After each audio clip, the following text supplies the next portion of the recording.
Perfect. Welcome, everybody. Our guest today is Jon Haber. Jon teaches a graduate course on crisis communications at Harvard University. He has also taught at Georgetown University and lectured extensively throughout the country on politics, public policy, and strategic communications. Jon is the president of Cascade Strategy, a strategic communications consultancy he founded in Washington, D.C., where he works with a variety of nonprofits, government entities, companies, foundations, and elected officials on strategic storytelling, crisis communications, and organizational management. Previously, Jon was CEO of the American Association for Justice, one of the nation's most powerful professional associations. Prior to that, Jon was a senior partner at FleishmanHillard, then the world's largest public relations, public affairs, and marketing company.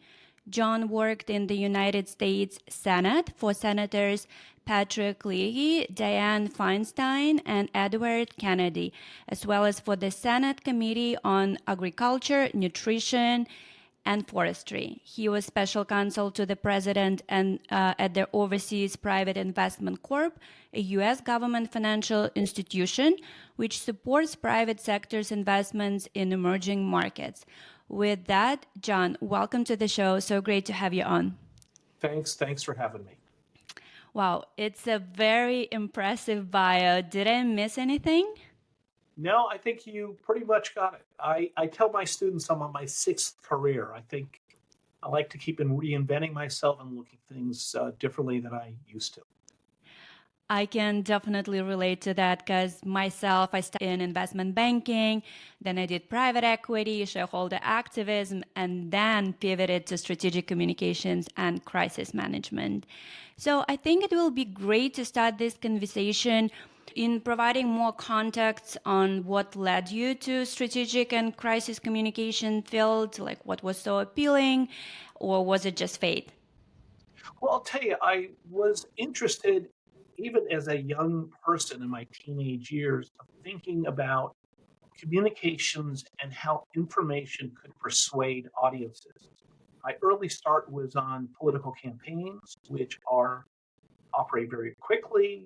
Things can move fast, and you have to be very clear on what your goal is and what you're trying to accomplish. So I really learned there. Mm-hmm. I find myself like in a situation when my friends or just like people in general ask, what do I do? And I say like strategic communications. The next question I get is like, what is that? And then is it the same as PR? I personally don't think it's the same. I would look at PR as part of strategic communications, but I would love to know your opinion on that. Well, I'll tell you, I think, first of all, my friends also ask me what I do, and I don't think I have a very clear answer for them. But I think strategic communications is really sort of the intentional use of communications to help an organization or help an individual achieve their larger goals, not their communications goals, but their business goals or their positioning goals. And it's used in that way. You know, one of the challenges of our profession is we are about communicating, but there's not one, the words mean one thing to one person and another thing to another person. And so, you know, it's hard. I'm not sure quite what I think of public relations. I kind of think it has to be done strategically, but I do know there's a lot of information out there that sometimes helps people achieve their goals and sometimes doesn't. Mm-hmm. And what is like you think like the most important component of a successful communication strategy? I think it starts with the question of what is success. I've had many new clients meeting, whether it's CEOs or heads of communications, and they want me to come in and advise them. And I sort of say, what is success? What are you trying to do? And invariably, I don't get a very clear answer. Sometimes they'll say, well, success, we just need to get on social media. Can you get us on social media?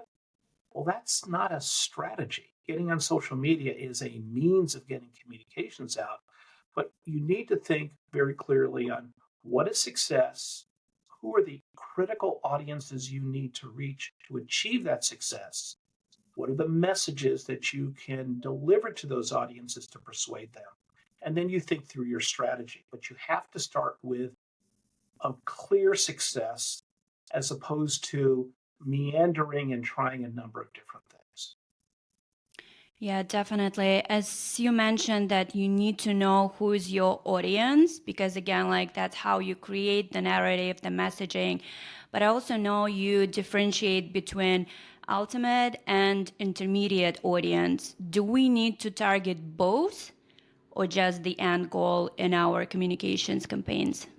I think they're both important, but the reason I like to differentiate between the two is the ultimate audience is sort of the decision maker, whether it's a decision about a piece of legislation or decision to buy a product or the decisions of a group that will set your reputation.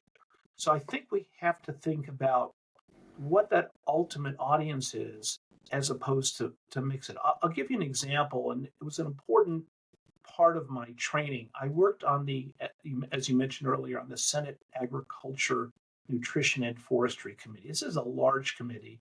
It was chaired Mm-hmm. by Senator Patrick Leahy, who was from Vermont. And my predecessor in the job, I was the communications director, thought a lot about corn prices, soybean prices. That's what agriculture reporters cared about, the production of agriculture.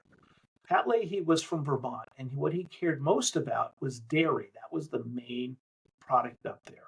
So, but they cared much more in Vermont about the consumption of agriculture, food safety, not how to produce the food, but is the food safe? What kind of pesticides are you using on it or not? Are there additives in milk? What about forestry? Are you protecting the environment? We were focused in the mid 80s on things like climate change very early. The bill we worked on was the first bill in the United States on organic foods.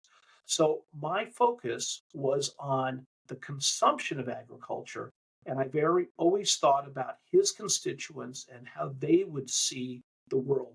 So I took something and flipped it, and it worked. And it taught me an important lesson that just because everybody before you has done it one way doesn't mean that you too have to do it that same way. Yeah, I can definitely relate to that because in my professional experience, I faced many times, like let's say we are creating a strategy for a client, and when I come up with some solutions that maybe not like they're kind of like outside of the box, and then I would get feedback, oh, we'll be doing something like this way for 20 years. I'm like, well, but the audience, market, everything changes. So why don't we try something new? Maybe it will get us better results. You never know. That's right. And it's really important to think very clearly on the audience you're trying to reach, because a good messaging will focus not on what the audience needs, but rather what the audience wants. Are very motivated by what they want. In my presentation, I show an example of one of those construction signs. You know, we've seen, all of us have Mm-hmm. seen it. We're driving down the freeway, and there's a sign which says, slow down, give them a break. And they spell break BRAKE, like a brake in a car. Mm-hmm. And what they're doing is telling drivers, you're traveling too fast in a construction zone, slow down. Studies have looked at that sign, and they've looked at a comparison sign which says, and it's written as if a 5-year-old wrote it, please slow down, my mommy and daddy work here. That latter sign, please slow down, my mommy and daddy work here, is more effective. Why? Slow down and give them a break is what you need to do. You need to slow down. Please slow down, my mommy and daddy work here is want. I don't want to create an orphan. And studies Mm-hmm. have shown the want is much more positive. You know, there's this whole thing I use is we all need broccoli, but we want chocolate. So focusing on what the audience wants, it makes the message more compelling and more powerful. Yeah, it's exactly like when you go to the store, you know you should buy like vegetables, like I don't know, something like very fresh, maybe like produced like locally, but then you see all those packages with tasty processed foods and you want that. And That's it's right. usually like what you get. You really need to work hard to actually get what you need. Right. Well, think about climate change as an issue. Not today. Today, we all see the extreme weather. But 5 years ago, most of the messaging about climate change is what we needed to do. We need to pollute less. We need to produce less carbon. And unfortunately, those messages were not as effective in moving the public. I mean, there was other reasons too. It was a little esoteric, but you have to find a way to persuade people to take an action that they want to do. hmm Perfect. And as you already mentioned, that it's very important to have like a very well crafted message that you deliver to your target audience. What are the main component of a successful messaging? How you create one, especially when someone is trying to change the narrative about themselves, either as a business leader or a company or a politician. What would be the best way to approach it? Well, I think of a strategic message as a set of statements that drives a targeted audience to take a certain kind of action. And you have to think very clearly one, what are you trying to do? What are you trying to accomplish? Second, who is your audience? And how can you communicate to them in a way that gets them to a certain result? You want what the organization wants and what the audience wants may not be exactly the same. And the language may not be exactly the same, but we have to find a way to satisfy the desires on the other audience. I'll give you an example. When I ran the American Association for Justice, that was not its original name. It was called the Association of Trial Lawyers of America, which is one of those names that just hurts your head. And they were being accused, as the other side, which was the insurance companies, which says greedy trial lawyers are driving good doctors out of town. And my organization said, oh, no, no, we're not driving anybody out of town. There's more doctors today. So they were basically fighting about an argument that the other side it worked. What we did is we did research. We looked at our key audience and we realized we had to make the message about justice. And we created a message which said, when you're injured through no fault of your own, the only way to get justice is in a court of law. So we stopped talking about ourselves. We made it about justice, which is a very, very powerful message. It's the basis of all religions. And we were able to flip the debate, which is why we also changed the name of the organization to the American Association for Justice. And it was very powerful, and we were able to reframe the debate in a fairly short period of time and change the entire issue from a legislative point of view. So you work both with corporate clients and like politicians, government agencies. Do you approach this type of work the same, like with the same framework, or how you work on strategic communications or like crisis communications for corporate and government agencies are completely different, and as well as maybe like require different skill set? What's your opinion on that? Well, I'm not sure. There's a relatively similar approach, which is what is the situation that we're dealing with? What's the what are we trying to accomplish? What are we trying to do? What's the weakness of the communications frame of the message? Is it that we're not clear about our goals? Is it clear we're not about our audiences, our messaging? We have to sort of understand where we're weak and what we need to change and how we need to focus that. But I think once you have some clarity on what your goals are, what's success, what is success, and figure out who the right audiences are, then it's a question of developing a message strategy that works. One of the challenges in developing the strategy is the tools are either qualitative like focus groups or quantitative like polling. Those tools are not as solid today as they were, say, maybe a dozen years ago. 10, 12 years ago, more people had landlines than they do today. So you could target them.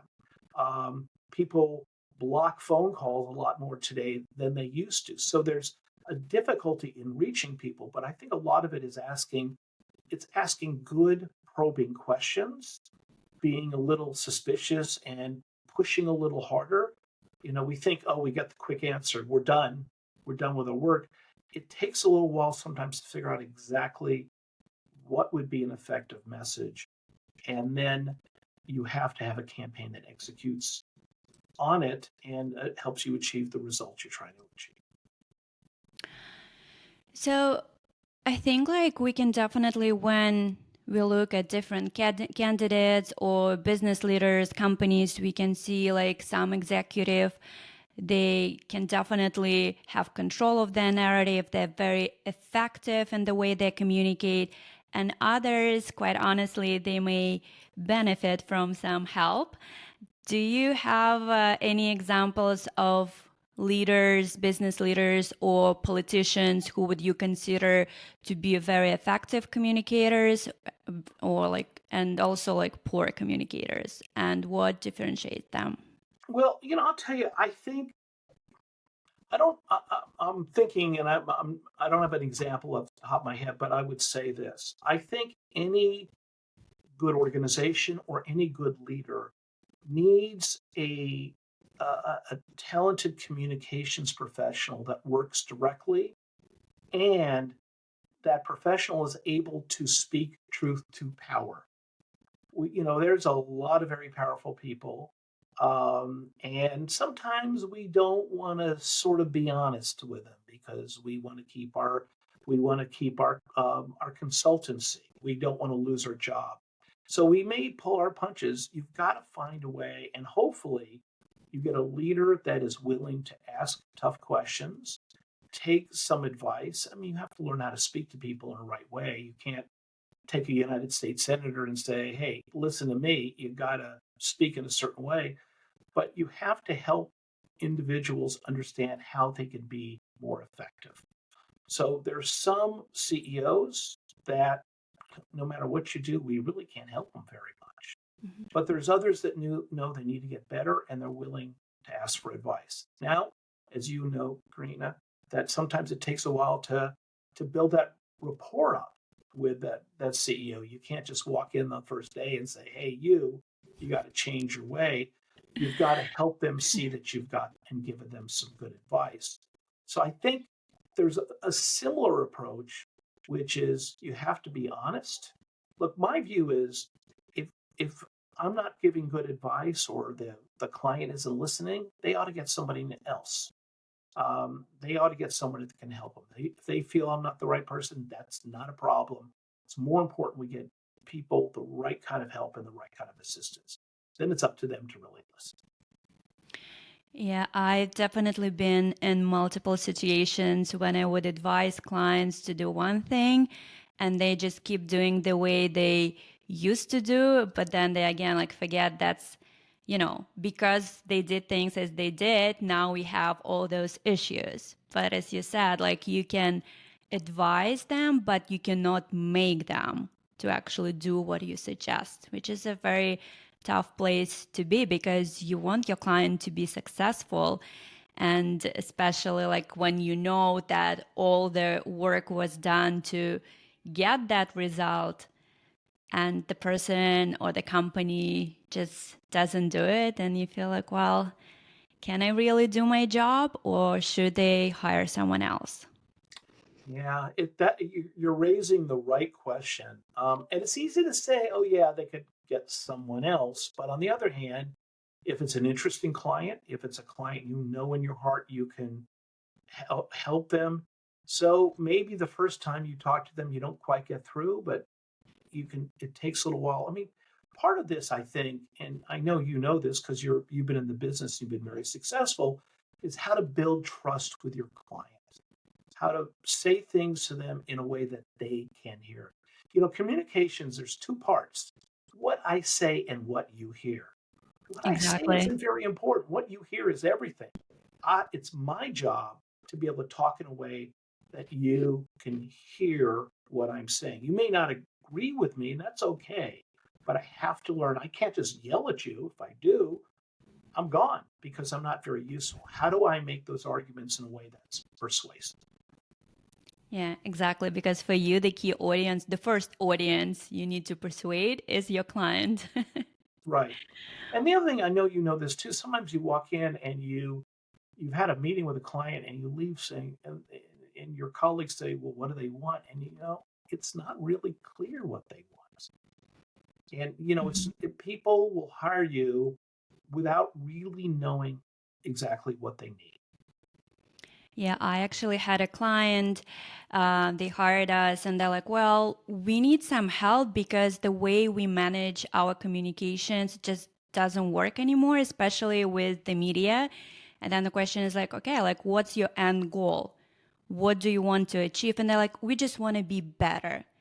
But how much better? Like, what you're trying to build, like, how you want the audience, the market, investors to look at you, like at the company, you as an executive, or are you trying to just build your personal legacy? Like so many things you need to consider, but you're right, most of the time, because I feel like not that many companies actually know what strategic communication can do for them. They just think it's PR, it just like maybe do some placements with the media, but then you also need to take time and educate them. But it makes me very happy that now more and more people are aware of it, and especially how powerful it is. It's like the same, like, for instance, if the company is going through an IPO, you do a very successful communications campaign, and you can see the stock price go up like 3, 4, 5%, and it can be like a few billions, depends on the market size of the company. So it's definitely the field that is getting more credit now, the way Yeah, I I see it. think you're absolutely right. One of the other challenges I think we both have is in communications, it's an art, not a science. There may be more than one right answer or more than one right approach. And part of it you'll know better in hindsight, did it work or did it not work? Um, when you think about if we were mathematicians, 1 plus 1 always equals 2.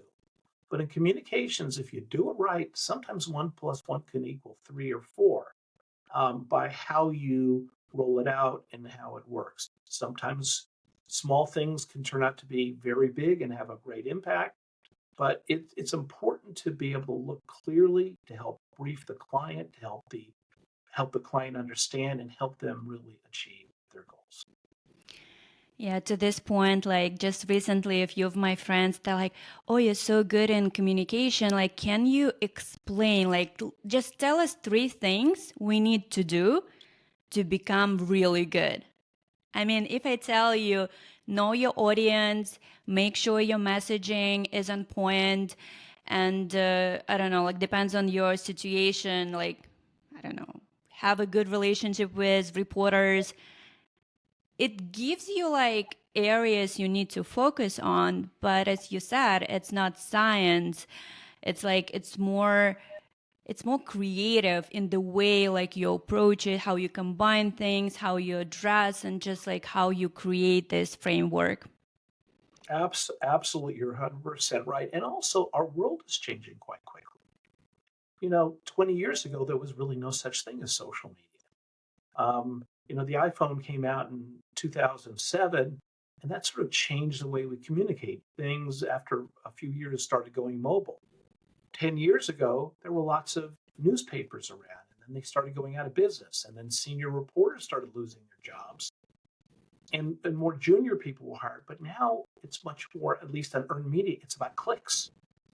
And so I have a client that is involved in education. It's hard to get a positive story now about education, but if a teacher does something inappropriate to a student, even if it's not related to my client, all of a sudden that's what drives the news. So it's Hmm. it's difficult and things are changing rapidly. Yeah, that's true.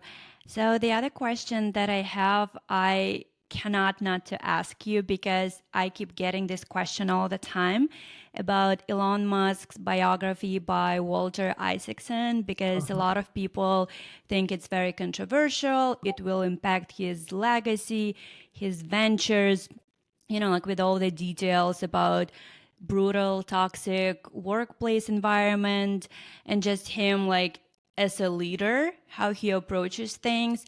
I personally don't think it's going to impact him in any way because, yes, those details, they're new, but they just supporting what we already see, like in the news or what he tweets. And he actually used to be my client when he purchased Twitter. I think it was like a year ago. And I mean, like, it just new details, but he's very open about it. It's what he says, right? Do you really think that the person who created Tesla, like electric cars, now like trying to get people to Mars is a normal dude? It's actually what he says. But what's your opinion? Do you think like this type of biography would impact like Elon's or someone like Elon's legacy in general?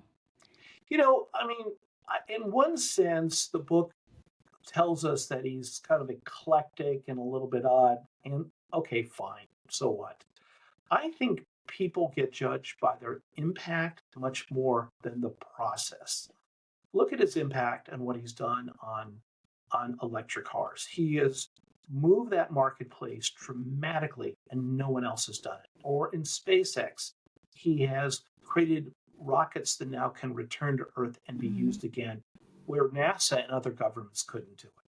The one place he seems to have gotten more trouble is less about processes and more about human beings, which is in Twitter, where he feels like someone who's taken a clock apart. A 10-year-old might take a clock apart and not be able to put it back together.